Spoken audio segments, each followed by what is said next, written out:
Hello, everybody, and welcome back to the Daily Practice with me, Benita. Today's episode is an exploration into the Yamas, or the observances or disciplines of how to relate with others and the external world in the practice of yoga, as described by the sage Patanjali in his key work, the Yoga Sutras of Patanjali. So this episode is part 2 in a 9-part series diving into the 8 limbs of yoga. The episode last week was the introductory episode, which outlined all 8 limbs briefly. So if you didn't catch that one, I invite you to maybe listen to that one first. If you don't feel for it, don't worry. This is a perfectly fine standalone exploration of the yamas, or the moral or ethical observances towards others in the practice of yoga. So, a little bit of housekeeping. Once again, I invite you to subscribe to this podcast. I release a new podcast episode each Monday at 10 a.m. Mountain Standard Time, or Mountain Daylight Savings Time, whichever applies. And there's also my YouTube channel. Perhaps you're listening to this on YouTube.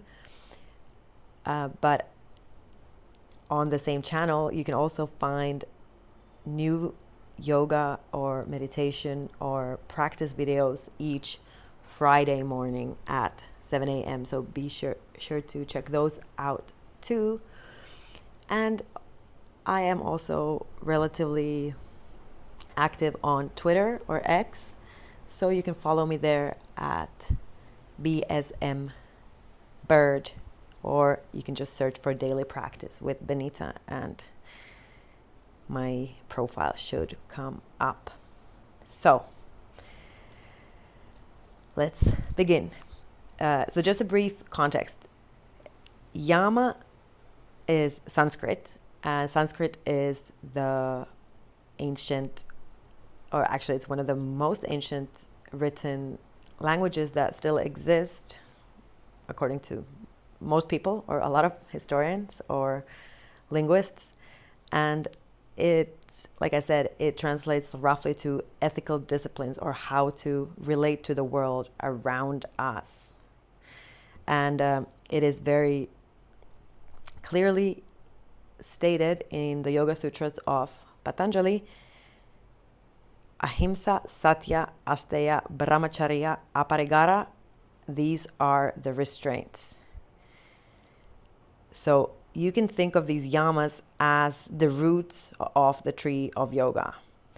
And unless we practice these, kind of the whole practice, the whole tree might grow crooked.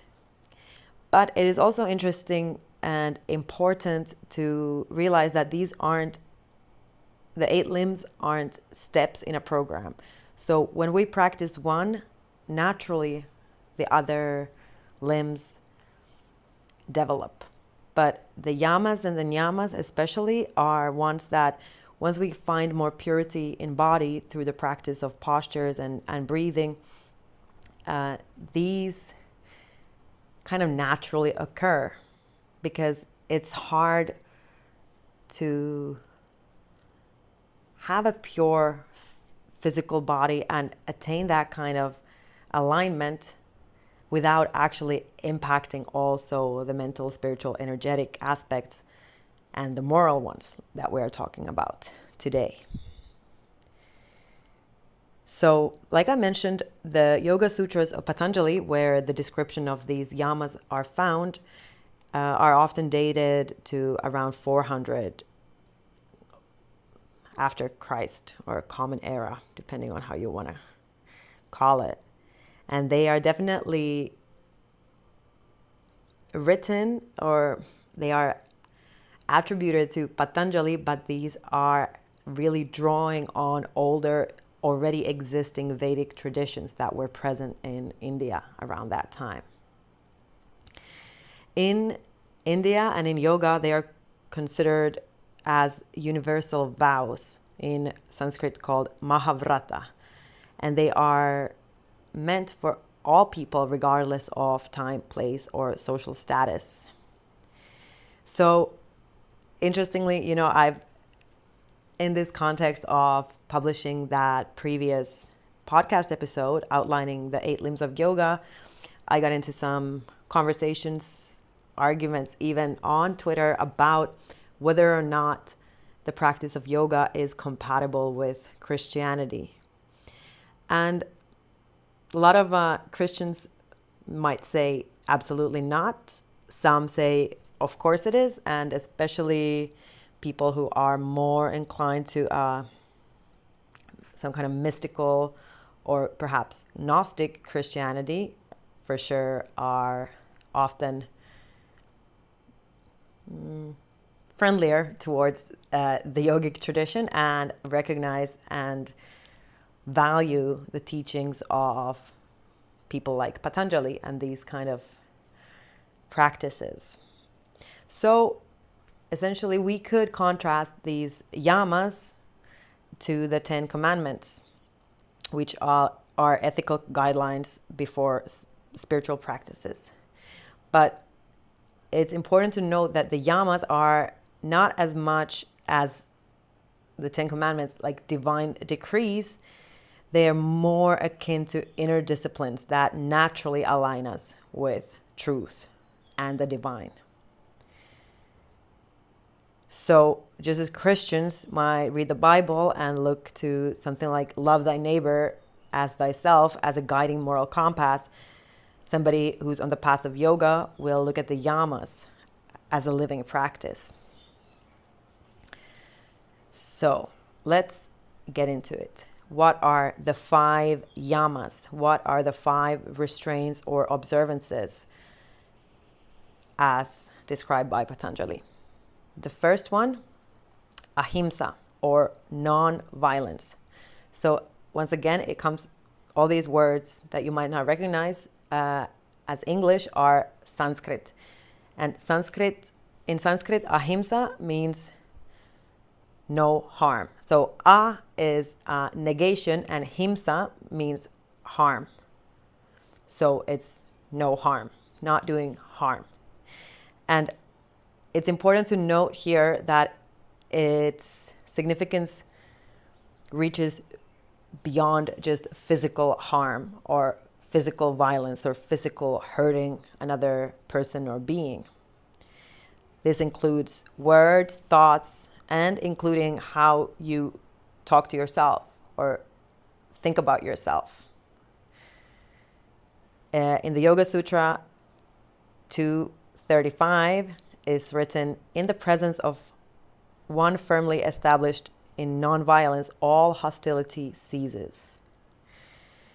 So how can we practice this? Some people who are on the yogic path argue or insist that we must be vegans or vegetarians in order to truly practice ahimsa, because it is seen as, or eating animal products is seen as harming animals. And I've posted about this on X before, and I've gone back and forth, and I've held that belief myself, that in order to be a good yogi, one must eat a plant-based diet.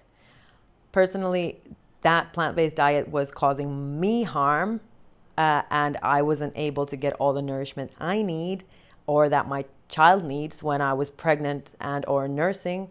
So I've turned to including animal products in my diet, but I try to do my best to choose products, foods that are causing the least harm.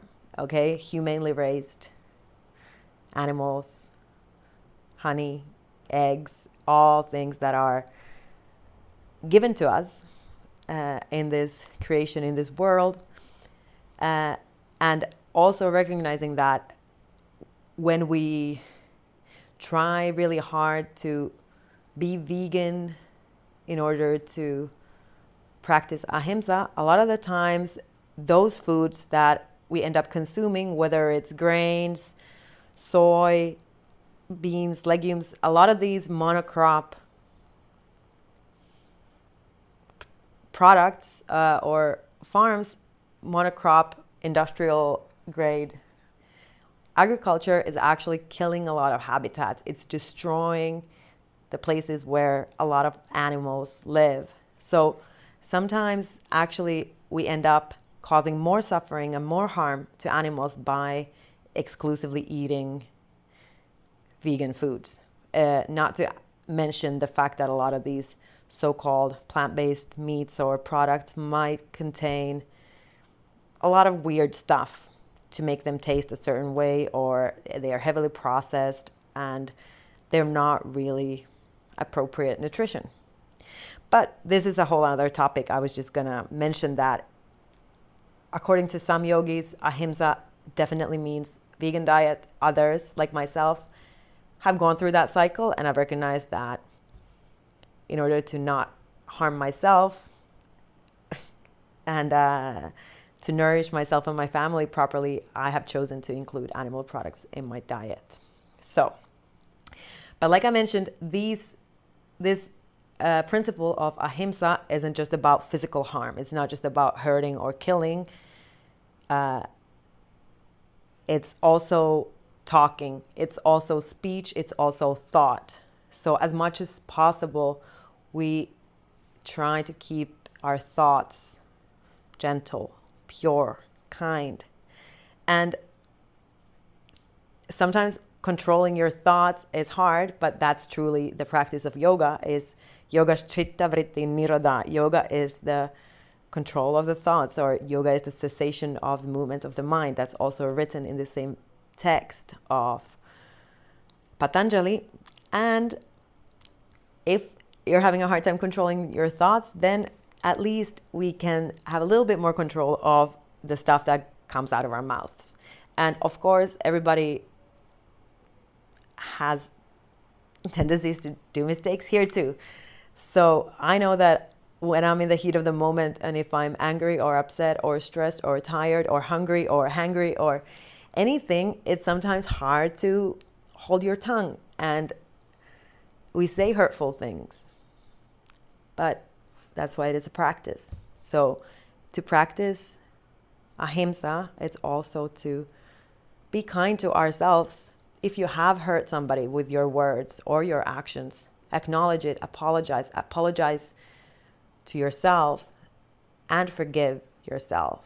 So choosing to speak with kindness during an argument rather than trying to win the fight by saying mean stuff, that's ahimsa. And also refraining from harsh self-criticism when you make a mistake. Forgiving yourself, that's ahimsa. And once again, we can see that it's not too far from stuff that we find in the Bible. Blessed are the peacemakers, as is written in Matthew 5:9.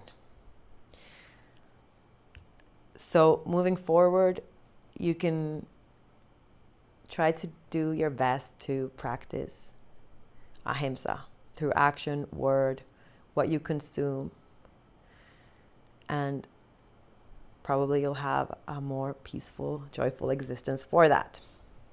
Okay, let's move on to the next yama called Satya. And you'll notice throughout this episode and throughout this series that all these practices and all these observances or restraints are related. So Satya is truthfulness. And this means, again, honesty in thought, word, and deed. So again, it's not saying whatever mean thing, even if it's true. It doesn't give you a free pass to, say things that are obviously true but obviously hurtful. So it's not this kind of brutal honesty. This is always in the light of the first observance, ahimsa, okay? You can speak the truth, but not one that is intended for hurt. Again, in the Yoga Sutra 236, when one is established in truthfulness, actions and their results become aligned. So it's important to also recognize that when we start practicing one, the other ones kind of naturally follow and unfold. And it is also written in the yoga texts that when you practice asana, pranayama, pratyahara, the other limbs of yoga, naturally your energetic body aligns and there is nothing but truth that can come out at a certain level of alignment. There is not a possibility of you speaking an untruth because you are the embodiment of truth. Okay, so how can we practice Satya? Obviously, don't lie. Okay, white lies, there's always this weird gray zone of white lies. Okay, maybe sometimes it's best to stay quiet. Maybe it's best to practice truthfulness instead of saying, coming up with an excuse for something if you don't feel up for something. Actually being radically honest, like, hey, listen, I know you invited me to this concert, but actually, in order to be truthful and honest to myself, I'm really too exhausted and I can't go. So see how that feels instead of saying, something came up or my niece needs me. I don't know what it is. Whatever your go-to excuse might be.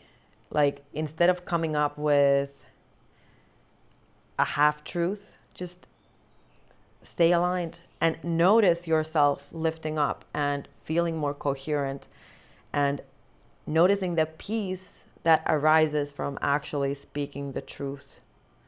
Because we know that for each lie we tell, we have to come up with like 7 more to, cover up for our own lies. So actually, this Satya, this truthfulness is so important for our peace of mind. Because how are you supposed to attain any level of enlightenment or realization of your higher self or the divine or connection to God or whatever, if you have this thing that you're like, I shouldn't have said that, or like, what if I get caught? Like, there's no peace of mind. I think that's an aspect of this Yama that has really, I don't know, I've really learned that in my life, that when we do something that we know that's it's wrong or it's not true, when we say stuff that's not true, then it causes us to not have an inner peace. And that's really what it's all about. Yeah. And once again, in the Bible too, we're not doing something that's against God of the Christian faith. Speak the truth in love, Ephesians 4:15. We are practicing honesty, truthfulness, and integrity. Alrighty, let's move on to the next one. Asteya, which means non-stealing. Once again, coming from Sanskrit language, a is a negation and steya is taking, okay? Or taking with that. It really is refraining from taking that which has not been given. Again, this is not necessarily talking about like, hey, I picked an apple from a tree that's not mine, or I shoplifted this thing, or whatever, whatever you might consider as theft, or obviously there's more severe forms of theft that would fall under this category.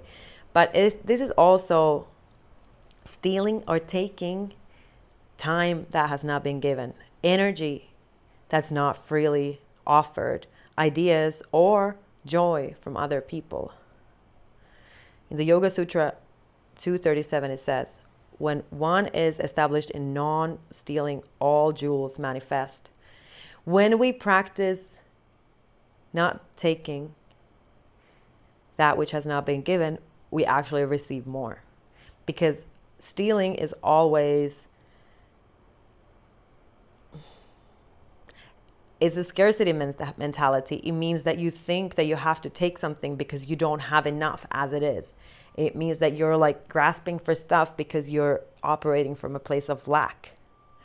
So when you stop taking and relax into all that there is, you shall receive more.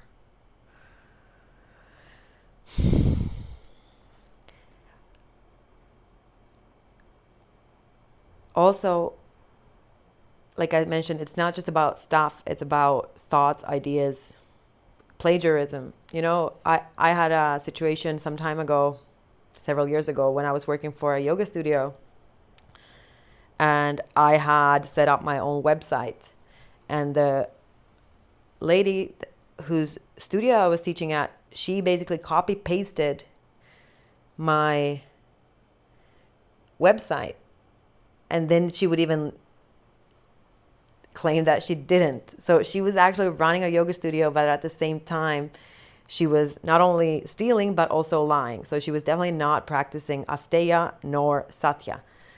And I brought it up to her and I was like, hey, listen, what's going on? And she denied and whatever. But it's just, you know, at whatever level we are at, even if we're teaching certain practices to others, or even if we're trying to get ahead in life or whatever it is, and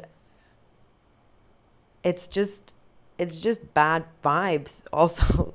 Like, because when you do take ideas from others or copy paste or whatever, it's just disrespectful, and that doesn't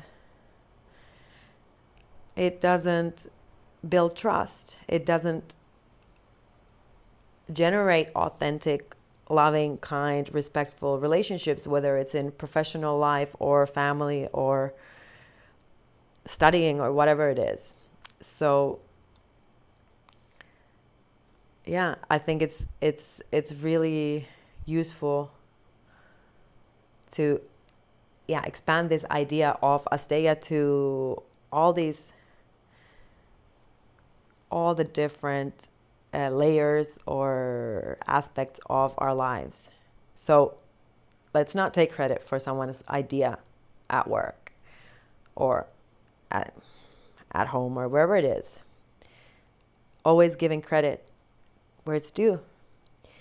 And also, this is one that I think a lot of people might not think of, but also don't steal people's time. If you're always late, if you're making people wait, if you're just, I don't know, if you don't show up for a meeting, or if you stand people up, whether it's when you're dating, or whether it's when you're at work or whatever, like, that's actually, if you made a commitment to be there for someone, don't take their time. And this is also actually interesting in the arena of dating. Like, I would even extend this to stealing people's time. If you're dating somebody, or if in a relationship or whatever situationship with somebody, and you're leading them on, you're stealing their time. You're taking away something that was not given. If you're keeping up somebody's expectations, breadcrumbing, whatever, that is literally stealing. It's taking that which has not been given, or that which has been given but under false expectations. So, okay, and this next point, next yama, relates to that. So Brahmacharya, moderation of energy. So once again, the interpretations of these yamas and all concepts in yoga, like any ancient text, there's a lot of interpretations. There's a lot of room for discussion. And this one has traditionally been celibacy. It's conserving the sexual creative energy. And it has been more, like for an ascetic or monastic traditions is Brahmacharya. They devote all their creative, spiritual, sexual energy to these spiritual practices and therefore generate or attain states, spiritual states beyond the normal householder, let's say. But I guess for most people who are in the modern world or have families, that's obviously not the expectation or the case. And you can be on the yogic path and have a relationship and have a family. But there is a wise use of life force that it implies. And in the Yoga Sutra 238, it says, when one is established in Brahmacharya, the vitality is gained. Okay, so I guess this has been quite popular on, I guess on the internet. There's like this no FAP movement, or, stopping watching porn. And all these are perfect and beautiful examples of Brahmacharya, of actually conserving your life force. And I think for men especially, refraining from ejaculating, even during intercourse, which is definitely possible, and that's a whole other discussion. But those practices are very much appropriate, and directing that creative sexual energy into your creative projects and or spiritual practices when you're not actively trying to conceive. This doesn't mean that you have to not have intimacy with a partner, but you can actually together choose to cultivate that sexual energy and have those even ecstatic moments, but perhaps at the moment of climax, redirecting, recirculating that energy into your relationship, into another thing, into a creative project, or into a spiritual goal. So it might mean that.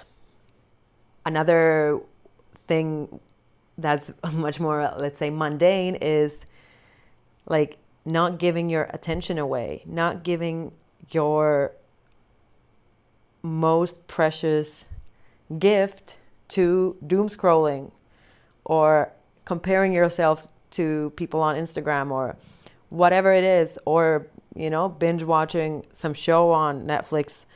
Or this could even be like not giving up your creative life force to abusing drugs or drinking. These are all potentially unwise uses of your creative life force energy, and they're draining. So those are all examples. Next, let's move on to Aparigraha. This is translated as non-possessiveness or non-hoarding. And this could be exemplified by just like letting go of stuff that no longer serves you. So whether it's physical, mental, material, energetic, relationships, just releasing stuff.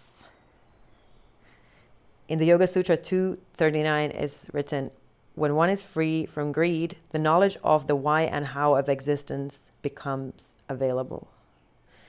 What does this look like? I have become quite I wouldn't say devout follower. That's the first thing that came to mind, but I am definitely I am definitely aligned with the message of Marie Kondo and this KonMari thing. When I look into my space, when I look at my stuff, I hold it to my chest and I'm like, does this spark joy? If it doesn't, it's time to let it go.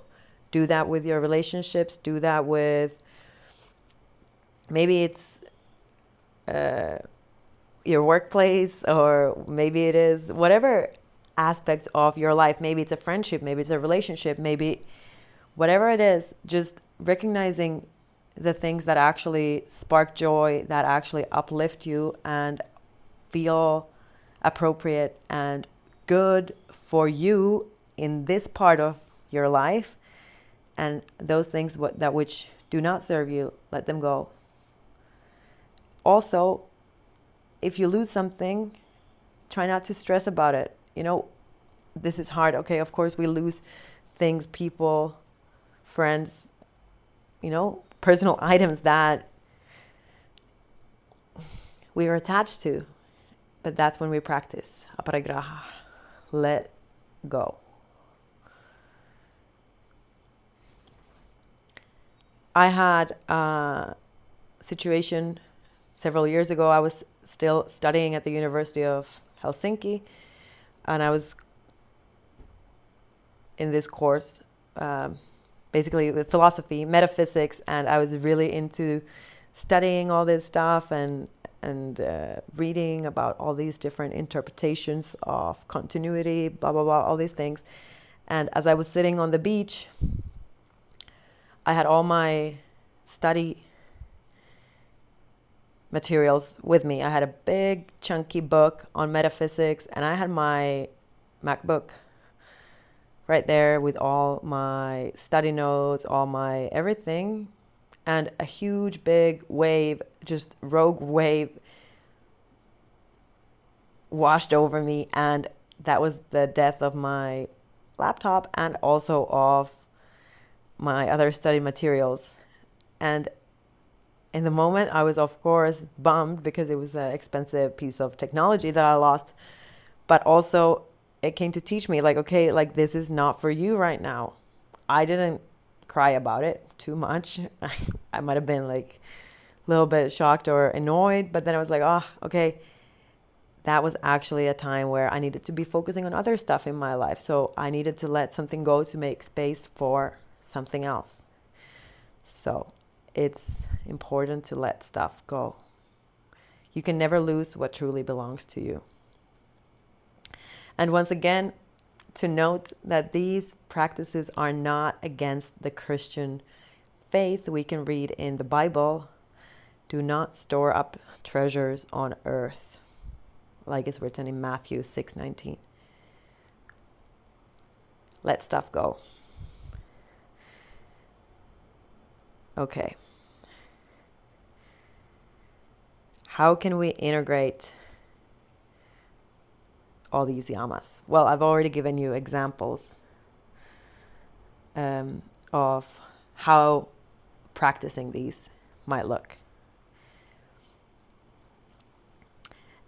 And it's not, where the yogic path differs from, of course, it's important to note there are multiple yogic paths. There are multiple spiritual paths. And, a lot of them have a lot of parallels and a lot of similarities. But the yogic path that I'm describing and the 8 limbs of yoga as described by Patanjali are not rules. And you're not going to be punished by somebody who, up there if you don't obey, It's not the same. This is another conversation I had on X or Twitter, is that I don't, as a somebody who practices yoga, I don't necessarily believe in sin. I know that if I stray too much from these practices, I lose connection to myself and to my higher self and to the divine and the universal self, which I consider source, God, or divine. Right? So it's not about sin or repentance or feeling guilty for not doing these things. It's just recognition that these are guidelines to help you align and become more coherent with the truest, highest part of yourself, that which is connected to the all. So it's just practice. and a good practice is the one you do. So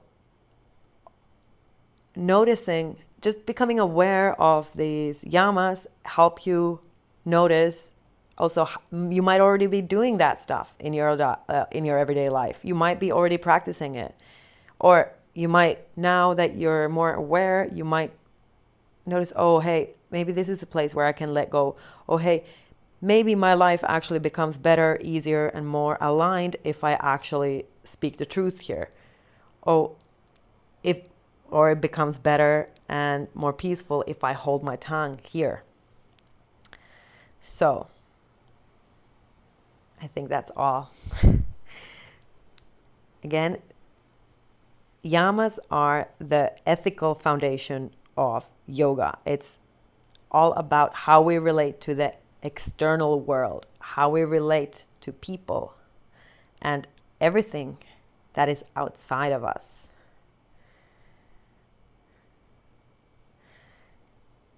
In the Bhagavad Gita, one of the ancient Vedic texts, it is said, yoga is the journey of the self through the self to the self.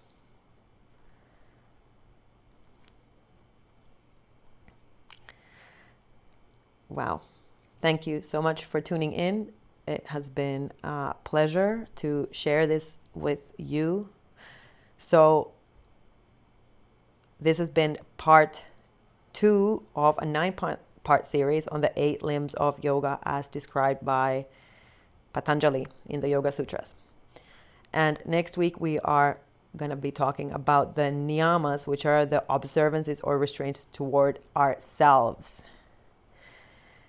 So if you have found this meaningful or interesting, please do tune in next week. Subscribe so you don't miss it. And also, of course, share with any friends or family that might enjoy this kind of content.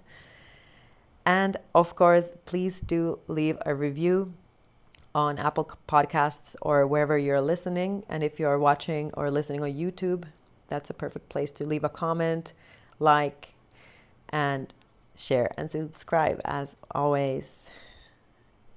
And I think I mentioned earlier, my Patreon is up and running, and I'm just waiting for more of you to join the fun, and there will be a lot of exciting perks, including early access to these episodes and much more on there. So once again, thanks so much for tuning in, and I will see you or connect with you next week. Bye.